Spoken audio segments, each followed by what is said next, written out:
الحمد لله وكفى وسلام على عباده الذين اصطفى أما بعد أعوذ بالله من الشيطان الرجيم بسم الله الرحمن الرحيم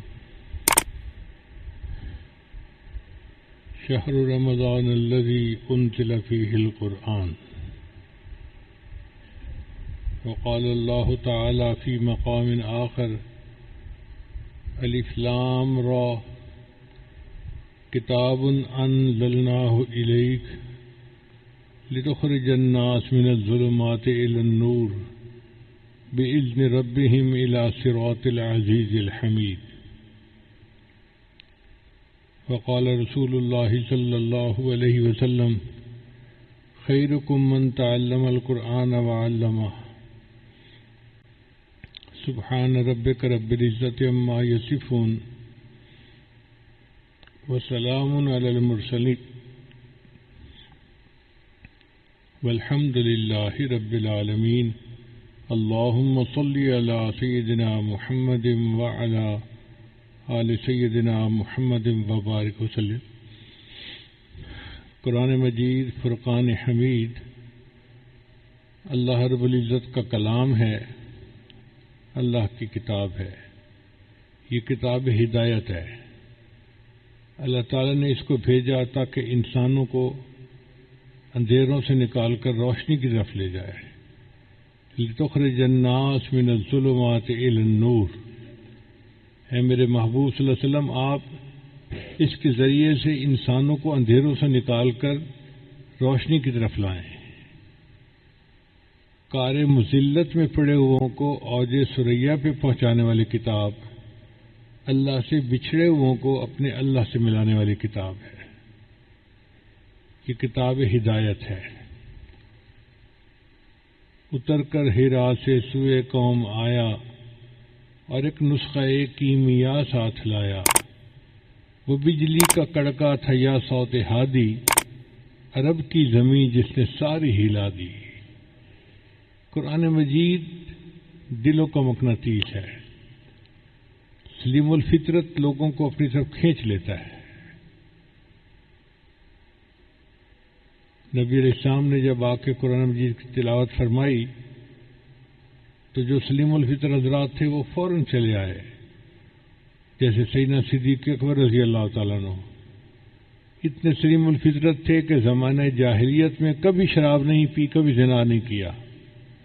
ان گناہوں سے وہ اپنی سلیم الفطرت ہونے کی وجہ سے بچے ہوئے تھے.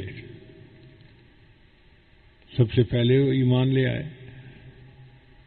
اور بھی حضرات قریب آ گئے. حضرت عمر رضی اللہ عنہ جیسے بہادر انسان، جب انہوں نے دیکھا کہ ایک ہنگامہ برپا ہو گیا ہے مکہ مکرمہ میں، کوئی بندہ ہے جو ہمارے معبودوں کے خلاف باتیں کرتا ہے،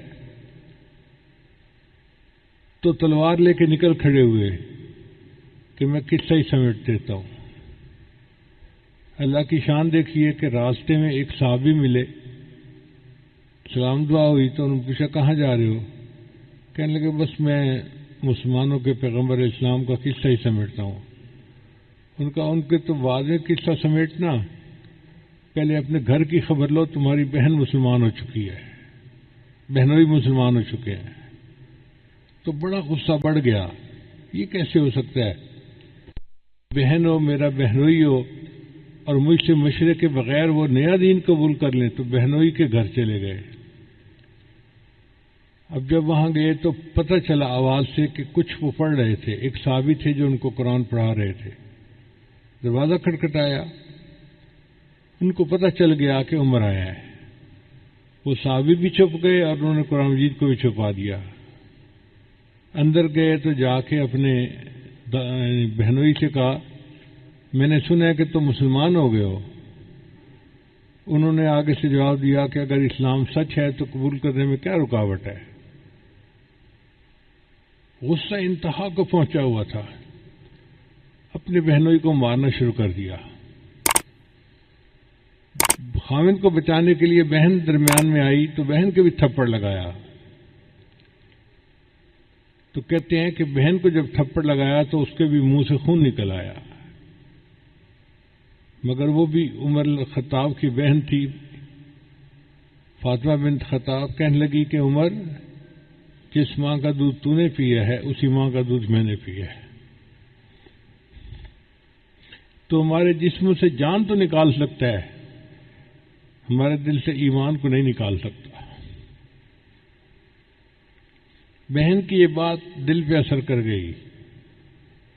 کہنے لگے اچھا بتاؤ تم کیا پڑھ رہے تھے؟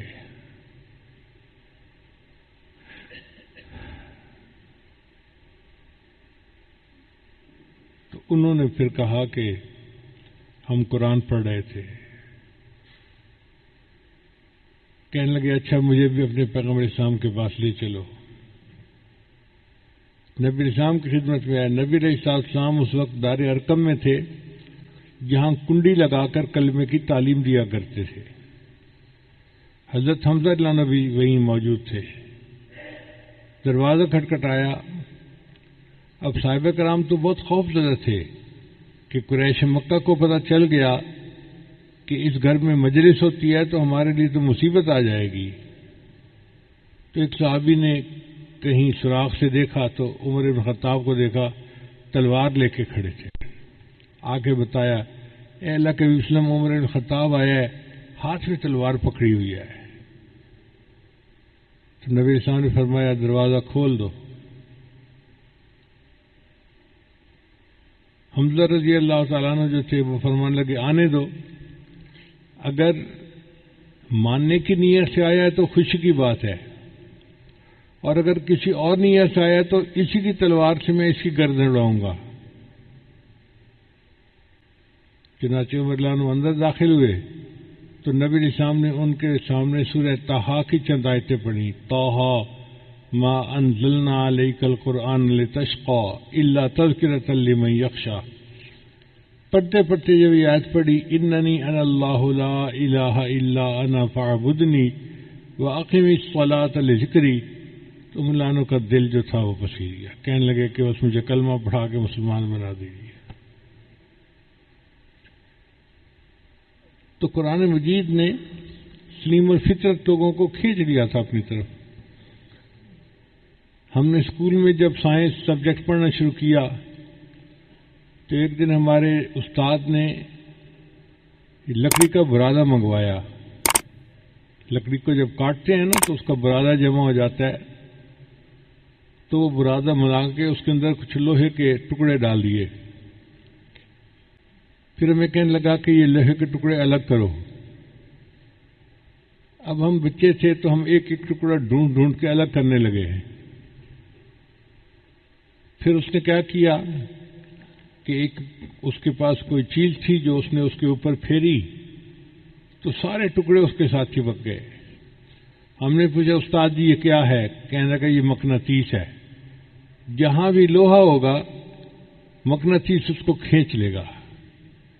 تو بالکل اسی طرح قرآن مجید مقناطیس کی مانند ہے. جہاں بھی کوئی سلیم الفطرت انسان ہوگا قرآن اس کو اپنی طرف کھینچ لے گا.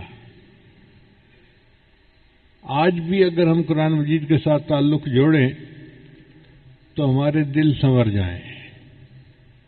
قرآن دلوں کو صاف کرتا ہے، تصفیہ کرتا ہے، نفس کا تزکیہ کرتا ہے. اللہ تعالیٰ نے اس کتاب کو بھیجا اسی لیے ہے. یہ اللہ کا کلام ہے، انوارات سے بھری ہوئی کتاب، برکتوں سے بھری ہوئی کتاب. یہ دلوں کی دوا ہے، بیماروں کے لیے شفا ہے، نسخہ خدا ہے. اللہ کی شان دیکھیں کہ اب ان قریب ایک مہینہ آنے والا ہے جس کو رمضان مبارک کہتے ہیں. وہ شہر القرآن ہے، قرآن کا مہینہ ہے. قرآن اسی مہینے میں اترا اور اس مہینے میں قرآن کی کثرت کے ساتھ تلاوت کی جاتی ہے. تو ہم ابھی سے اس مہینے کے لیے تیاری کر رہے ہیں. ہم نے دنیا میں دیکھا ہے کہ عید کے آنے سے ایک مہینہ پہلے عورتیں اپنے کپڑے تیار کرنے شروع کر دیتی ہیں، بچوں کی چیزیں خریدنا شروع کر دیتی ہیں. ایک مہینہ لگ جاتا ہے عید کی تیاری میں. تو بھائی رمضان مبارک کا مہینہ شہر القرآن ہے، اس کی آمد کے لیے ہم بھی ابھی سے تیاری شروع کر دیں. اور رمضان کی تیاری کیا ہے؟ ایک تو اپنے گناہوں سے توبہ کریں، اور دوسرا اپنے کام کو اس طرح سے سمیٹیں کہ رمضان شریف کا وقت فارغ ہو عبادت کے لیے. روزہ صرف کھانے پینے سے رکنے کا نام نہیں ہے، روزہ اپنے اعضاء کو گناہوں سے بچانے کا نام ہے. تو ہم روزے کو اس طرح رکھیں کہ ہم کھانے پینے سے بھی رکے رہیں اور اعضاء جسمانی کو گناہوں پہ پڑنے سے بھی بچائے رکھیں. یہ اعلیٰ درجے کا روزہ ہے، سر سے لے کے پاؤں تک ہم روزہ دار بن کے زندگی گزاریں گے. تو اس کی پریکٹس ہمیں ابھی سے کرنی شروع کر دینی چاہیے.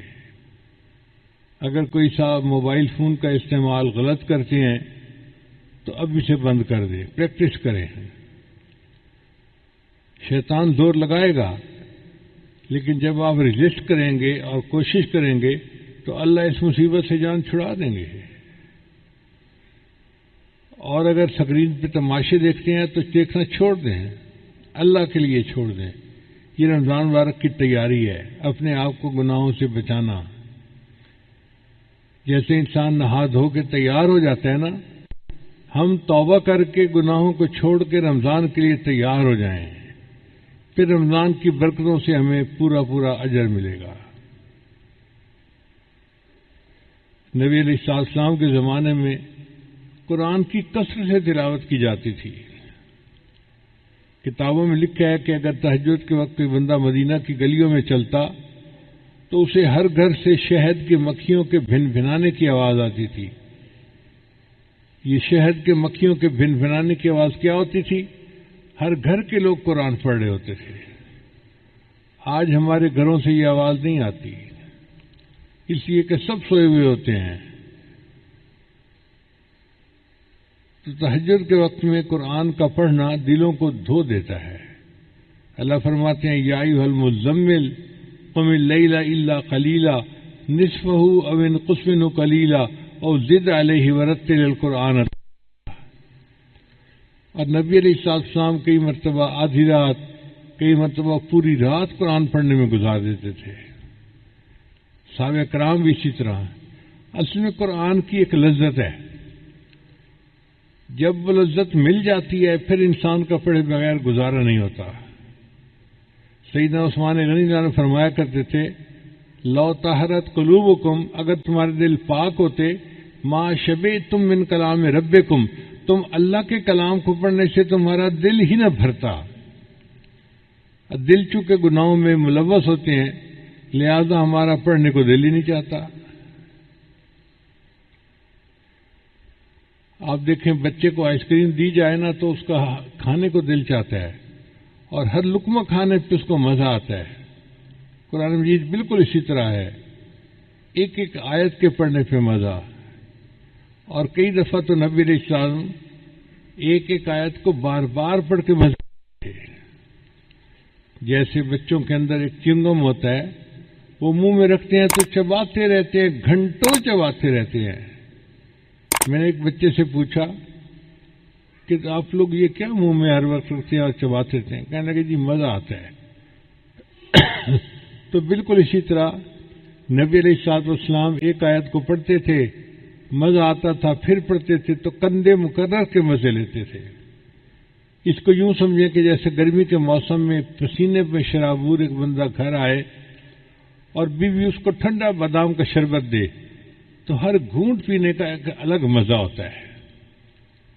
اسی طرح قرآن مجید پڑھنے کا ایک الگ مزہ ہے، مگر مصیبت یہ ہے کہ دل صاف نہ ہونے کی وجہ سے ہمیں وہ مزہ نہیں آتا، لہذا ہم قرآن ہی نہیں پڑھتے. دن نہیں مہینوں گزر جاتے ہیں، تلاوت نہیں ہوتی.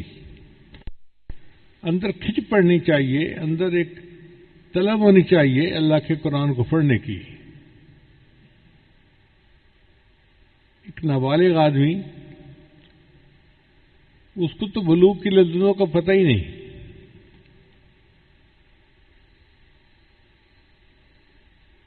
اور اگر ایک بالغ آدمی جس کی شادی ہو چکی ہے اس کو کوئی کہے کہ جی ہم آپ کو بسکٹ کھلا دیتے ہیں، آج آپ بیوی کے پاس نہ جائیں، تو وہ کہے گا کیا بیوقوفوں والی بات ہے، اس سویٹ ڈش کی یا اس کھانے پینے کی یا ان بسکٹوں کی کیا حیثیت ہے؟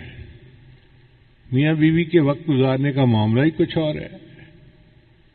اسی طرح جب دل صاف ہوتا ہے تو پھر قرآن مجید پڑھنے کا مزہ ایسا ہوتا ہے کہ پھر نیند کا ہونا، تھکاوٹ کا ہونا، یہ چیز رکاوٹ نہیں بنتی۔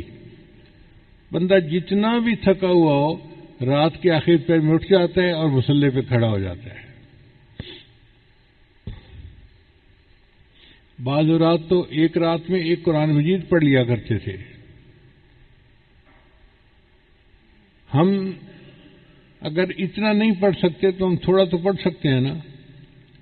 سورہ یاسین ہے تو تہجد میں اس کی تلاوت کر لیں، کوئی اور سورت یاد ہے تو اس کی تلاوت کر لیں، اگر نہیں بھی یاد تو سورہ اخلاص قل هو اللہ احد تو یاد ہوتی ہے۔ یہ قل هو اللہ احد ایک حرکت میں کئی مرتبہ پڑھ سکتے ہیں۔ کہاں لکھا ہے کہ ایک دفعہ پڑھ کے رکوع کر دینا چاہیے؟ سورہ اخلاص کو 100 مرتبہ پڑھیں، 200 مرتبہ پڑھیں، 500 مرتبہ پڑھیں۔ حافظ قرآن ہونا ضروری نہیں ہے۔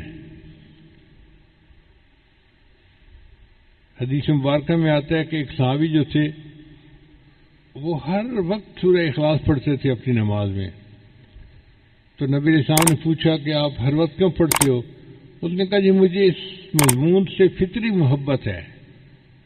تو نبی علیہ السلام نے فرمایا کہ سورہ اخلاص کی محبت کی وجہ سے اس بندے کو اللہ تعالیٰ جنت میں اعلیٰ مقام عطا فرمائیں گے۔ سورۃ الکوثر یاد ہے، انا اعطیناک الکوثر، تو وہی پڑھیں جو مرضی ہے اور بار بار اس کو پڑھتے رہیں۔ یہ جو بار بار پڑھنا ہے نا اس سے دل پر اثر ہوتا ہے۔ دیکھیں دیوار کے اندر کیل گاڑنا ہوتا ہے نا تو ایک دفعہ ہتھوڑا مارنے سے کیل نہیں گڑتا، ایک دفعہ مارتے ہیں، پھر دوسری دفعہ مارتے ہیں، پھر تیسری دفعہ، ہیمر اٹ ڈاؤن، اس کو مارتے رہو حتیٰ کہ یہ گڑ جائے اس کے اندر۔ اسی طرح قرآن مجید کی آیات ہیں، ایک دفعہ پڑھیں گے تھوڑا اثر ہوگا، پھر پڑھیں، پڑھتے رہیں، پڑھتے رہیں گے تو بالآخر دل پر اس کا اثر ہو جائے گا۔ اللہ کرے کہ ہمارے دل قرآن مجید کی محبت سے لبریز ہو جائیں اور ہمیں اس کی چاشنی ملنے نہ ہو جائے، ہم روحانی طور پہ بالغ بن جائیں، پھر اٹھتے بیٹھتے ہمیں قرآن پڑھنے کا شوق ہوگا۔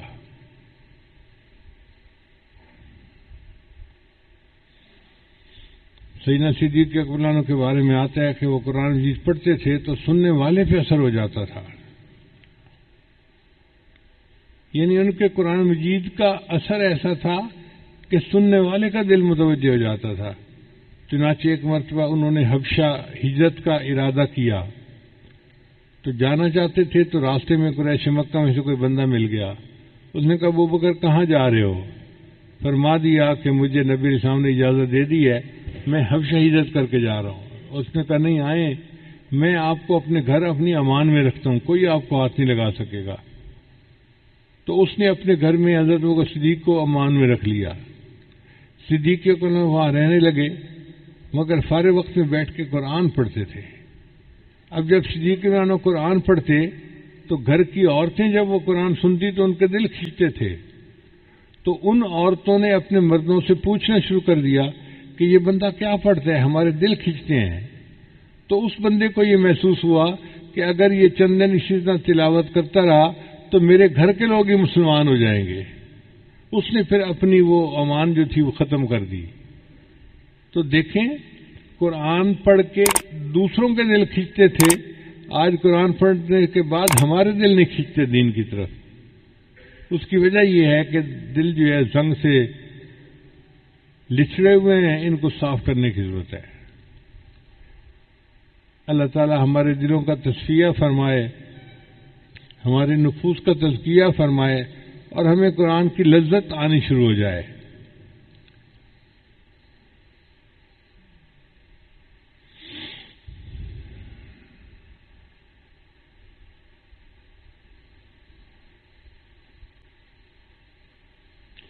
قرآن مجید کی محبت انسان کے دل کو منور کرتی ہے اور ایمان کو بچاتی ہے۔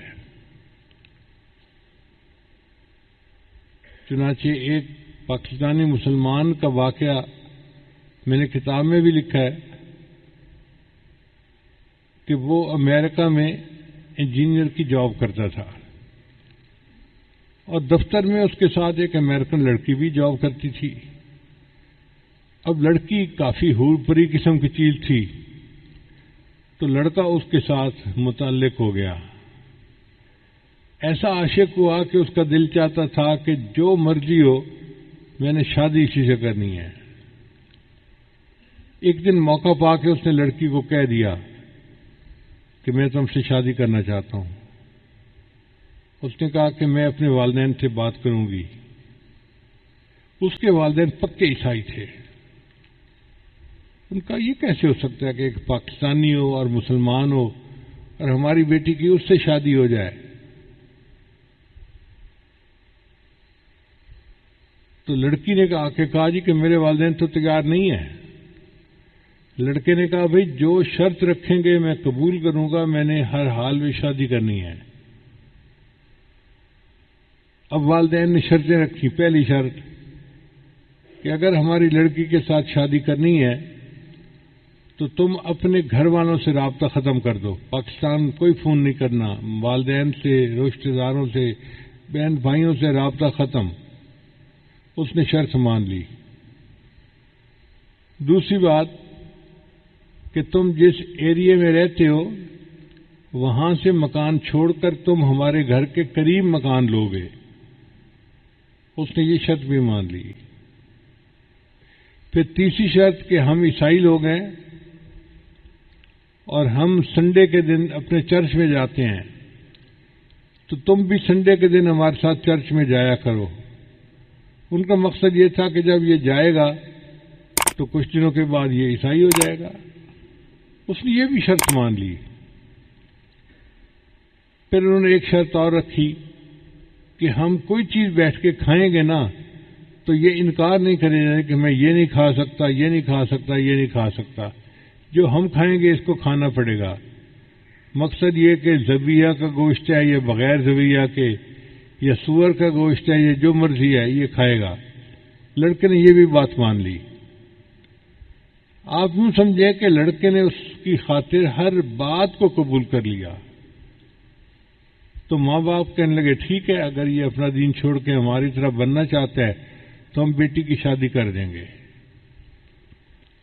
لو جی شادی ہو گئی، اور شادی کے بعد وہ پاکستانی لڑکا اچانک ہی غائب ہو گیا۔ نہ دوستوں کو پتا کہاں گیا ہے، نہ ماں باپ کو پتا، کسی سے رابطہ ہی نہیں۔ اس نے جاب چھوڑ کے کوئی دوسری جگہ جاب لے لی اور ایک شہر سے دوسرے شہر منتقل ہو گیا۔ سب لوگ بڑے حیران تھے، اس کو زمین کھا گئی یا آسمان پہ چلا گیا، کیا ہوا اس کے ساتھ؟ 3 سال اسی طرح گزر گئے۔ 3 سال کے بعد امام مسجد نے ایک دفعہ فجر کی نماز کے لیے مسجد کھولی تو یہ پاکستانی صاحب جو تھے یہ مسجد میں آئے نماز پڑھنے کے لیے۔ تو امام صاحب نے نماز کے بعد اس کو اپنے کمرے میں بلایا کہ بھئی آؤ بیٹھو، ایک کپ چائے کا پی لو۔ پتہ نہیں کہاں چلے گئے تھے، ملے ہی نہیں اتنے عرصے کے بعد۔ تو یہ نماز کے بعد ان کے کمرے میں آیا اور پھر اس نے اپنی سٹوری سنائی۔ کہنے لگا امام صاحب میں اس لڑکی کے عشق میں اتنا پاگل تھا کہ اندھا ہو چکا تھا۔ ماں باپ کو چھوڑ دیا، بہن بھائیوں کو چھوڑ دیا، اپنے ملک کو چھوڑ دیا، اپنی کمیونٹی کو چھوڑ دیا، مسلمانوں کی مسجد کی نمازوں کو چھوڑ دیا، ہر چیز کو چھوڑ دیا اور انہی کے رنگ میں رنگ گیا۔ 3 سال میں اس کے ساتھ اپنے گھر میں رہا، نہ میں نماز پڑھتا تھا نہ تلاوت کرتا تھا، لیکن میرے جو گھر کا دروازہ تھا نا اس کے سامنے ایک الماری سی تھی جس میں کتابیں لگی ہوئی تھیں، اور ان میں ایک قرآن مجید تھا جس کی سب جلد تھی۔ تو آتے جاتے میں اس قرآن کو محبت کی نظر سے دیکھتا تھا اور اپنے دل میں نادم شرمندہ ہوتا تھا، یا اللہ تیرا قرآن سچا ہے اور میں گندا ہوں اور میں اپنے نفس کی خواہش کے پیچھے اس لڑکی کے ساتھ تعلق جوڑ بیٹھا ہوں، تو مجھے معاف کر دے۔ کوئی عمل نہیں تھا مسلمانوں والا، شراب پیتا، سور کھاتا، وہی ڈانس پارٹیاں، وہی سارا کچھ گند، بس آتے جاتے قرآن کو محبت کی نظر سے دیکھتا تھا۔ کہنے لگا ایک دن میں گھر آیا تو میں نے دیکھا کہ قرآن مجید اپنی جگہ پہ پڑا ہوا نہیں تھا، تو میں نے بیوی سے پوچھا کہ ایک سبز کتاب یہاں تھی، وہ کہاں گئی؟ اس نے کہا میں نے گھر کی صفائی کی، اور جن کتابوں کو نہ آپ پڑھتے ہیں نہ میں پڑھتی ہوں، میں نے ان فالتو کتابوں کو ٹریش کین میں پھینک دیا ہے، گند کا ٹوکرا جس کو کہتے ہیں۔ کہنے لگے جیسے ہی میں نے سنا تو میں تو فوراً بھاگا باہر کی طرف، اور جو ٹریش کین پڑا ہوا تھا اس میں نے وہ کتاب نکالی، اور میں اس کو چوم رہا ہوں، اور میں اللہ سے معافی مانگ رہا ہوں کہ یا اللہ یہ تیرا کلام تھا، تیری کتاب تھی، ہم نے اتنی گستاخی کی کہ اس کو ردی کی ٹوکری میں پھینک دیا۔ میں اس کو لے آیا اور گھر آ کے رکھا، تو بیوی مجھ سے پوچھنے لگی کہ تم یہ کیا جذباتی کام کر رہے ہو؟ تب میں نے اسے بتایا کہ یہ تو اللہ کا قرآن ہے اور میں محبت کی نظر سے اس کو دیکھتا تھا۔ اس نے کہا اچھا تمہارے اندر سے مسلمانوں والے جراثیم ابھی ختم نہیں ہوئے، میں جا کے اپنے گھر والوں کو بتاتی ہوں۔ وہ بریف کیس اٹھا کے اپنے ماں باپ کو بتانے چلی گئی، اور میں مسجد میں نماز پڑھنے کے لیے اپنے رب کو منانے کے لیے آ گیا۔ قرآن مجید کی محبت نے اس کے ایمان کو بچا لیا، وہ لوٹ آیا اپنی اصل کی طرف۔ آج فتنہ کا دور ہے، دجالی دور ہے، اس دور میں ایمان کو بچانے کے لیے قرآن کی محبت انتہائی اہم ہے۔ لہذا قرآن مجید کی تلاوت بھی کریں، اس کا ترجمہ، اس کی تفسیر بھی پڑھیں، اور اس کو جتنا یاد کر سکتے ہیں یاد بھی کریں، قرآن مجید کے ساتھ نتھی ہو جائیں تاکہ ہمارا ایمان محفوظ رہے۔ تو رمضان کا مہینہ آ رہا ہے، اس مہینے میں قرآن مجید کے ساتھ اپنی محبت جو ہے بڑھا لیجئے،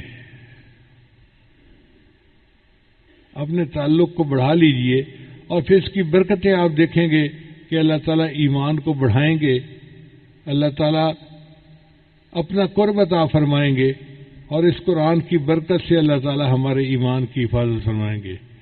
دعا ہے اللہ تعالیٰ ہمارے ایمان کی حفاظت فرمائے اور ہمیں رمضان مبارک کی قدر کرنے کی توفیق عطا فرمائے۔ شعبان کا مہینہ تو شروع ہو گیا، رمضان کے آنے میں دیر نہیں لگنی، دیکھتے دیکھتے رمضان آ جائے گا۔ وآخر دعوانا ان الحمد للہ رب العالمین۔